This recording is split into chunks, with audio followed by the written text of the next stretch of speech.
Sir, हमारे शिक्षकगण, अभिभावकगण, प्यारों बच्चों, सबसे पहले मैं आपको गणतंत्र दिवस की हार्दिक शुभकामनाएं देता हूँ। प्यारे बच्चों, जैसा कि आप लोग जानते हैं कि इस समय हम लोग 76वें गणतंत्र दिवस बड़े धूमधाम और हर्षोल्लास के साथ मना रहे हैं। संविधान, इसी दिन हमारा संविधान बना था। संविधान बनकर तैयार हो गया था 26 नवंबर 1949 को, लेकिन यह लागू हुआ 26 जनवरी 1950 को। तब से हम लोग जो है गणतंत्र दिवस मनाते आ रहे हैं। संविधान क्या है, आप लोग किताबों में पढ़े होंगे कि संविधान किसको कहते हैं। इसी दिन हमारा संविधान बना। संविधान बनना कोई आसान काम नहीं था। संविधान को बनने में लगभग 2 वर्ष से 11 माह और 18 दिन लग गए। संविधान सभा के निर्माता डॉक्टर भीमराव अंबेडकर और अध्यक्ष जो डॉक्टर राजेंद्र प्रसाद थे, जिन्होंने समुचित रूप से संविधान का निर्माण कराया। संविधान क्या है? एक निश्चित कानूनों का, एक नियमों का संग्रह है जिसे हमारी सरकार चलती है। Our Constitution is a set of rules that forms the government, conducts and help to run the government smoothly. इस तरह से हमने देखा कि हमारा गणतंत्र दिवस, हमारा संविधान गर्व और सम्मान का प्रतीक है। यह हमें संप्रभुता और हमारे मौलिक अधिकारों और कर्तव्यों की याद दिलाता है, उसकी रक्षा करता है।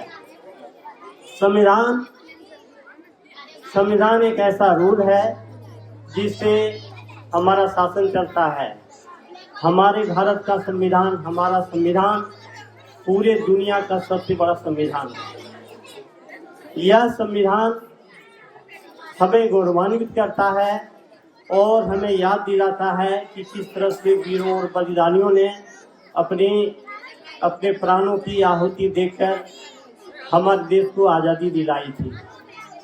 15 अगस्त 1947 को हमारा देश आज़ाद तो हो चुका था, लेकिन हमारे नेताओं के सामने सबसे बड़ी समस्या थी कि किस तरह से हम देश को चलाएं।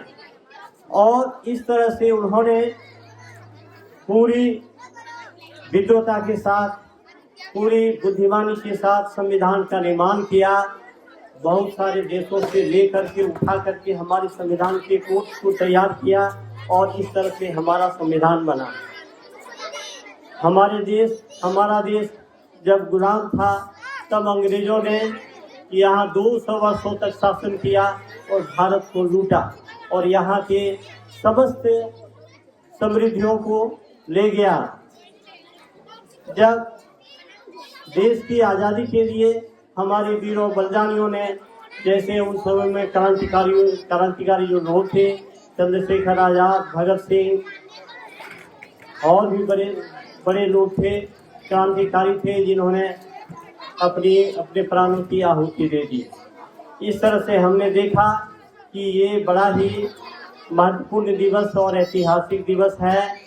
हमें इसको अक्षुण्ण रखने के लिए, हमें प्राणों को भी आहुति देने के लिए हमें तत्पर रहना चाहिए। मैं इन्हीं शब्दों के साथ अपना वक्तव्य समाप्त करता हूँ। जय हिंद, जय।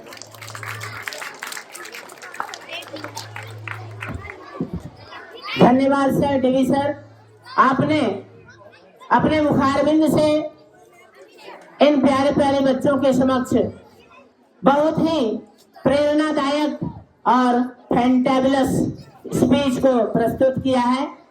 इसके लिए विद्यालय परिवार की ओर से आपको कोटि कोटि धन्यवाद ज्ञापन करता हूं।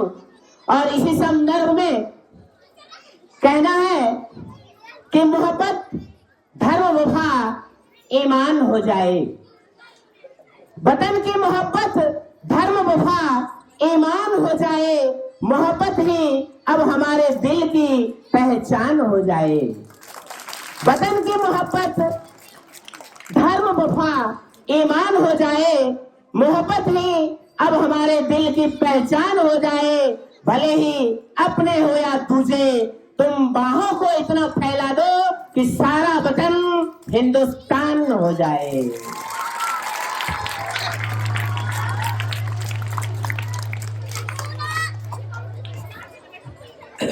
बहुत बहुत धन्यवाद सर।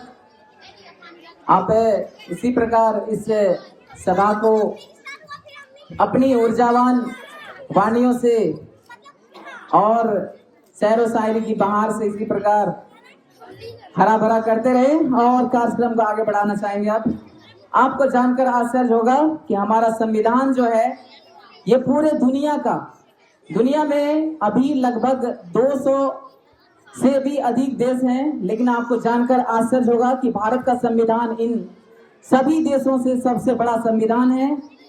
और भारत का संविधान जब बनाया गया था उस समय भारत के संविधान में 395 अनुच्छेद थे, जिसकी संख्या अभी 448 हो चुकी है। 22 भाग थे जिसकी संख्या अभी 25 हो चुकी है। और आपको आश्चर्य होगा कि हमारा संविधान कोई कंप्यूटर ने नहीं लिखा है और न ही ये किसी मशीन ने छापा है। इसे हाथों से लिखा गया है और उस पर बकायदा कलाकारी भी की गई है प्रत्येक पन्ने के साथ। जैसा कि हम लोग अपने विद्यालय के तथ्यों में बार बार इस बात को हम लोग जानते रहे हैं, लेकिन एक बार फिर से इसे याद करते चले, क्योंकि आज संविधान के नाम पर ही गणतंत्र दिवस चलता है। कार्यक्रम को आगे बढ़ाते हुए अब आप सभी के बीच विद्यालय के बच्चे बच्चियों द्वारा कार्यक्रम की बारी आती है और ये गणतंत्र दिवस का सबसे मुख्य आकर्षण है आज का, और वो है हमारा सांस्कृतिक कार्यक्रम। हम माननीय विद्यालय की अध्यापिका प्रीति मैम से आग्रह करना चाहेंगे कि आप बच्चों को तैयार करें जिनका पहले प्रस्तुति है, और आज का आप जो नृत्य कार्यक्रम प्रस्तुति देखेंगे इसमें सबसे पहला जो कार्यक्रम है वह बच्चियों के द्वारा जो क्लास यूकेजी 1 और 2 की छात्राओं के द्वारा प्रस्तुत किया जाएगा। आप सभी मैम के पास चले जाइए और जितने भी साउंड के ऑपरेटिंग कर रहे हैं, साउंड में ऑपरेटिंग का काम कर रहे हैं, आपसे मेरा आग्रह होगा कि it happens only in India song को जल्दी से जल्द उसे तैयार किया जाए। और जितनी भी छात्राएं इस सॉन्ग में पार्टिसिपेट कर रही हैं, आप मैडम के पास जाइए और जल्दी से जल्दी जो आपको निर्देश दिया जाता है उसको पालन करते हुए आप अपना कार्यक्रम दिखाने के लिए मंच के बीचों बीच आएं।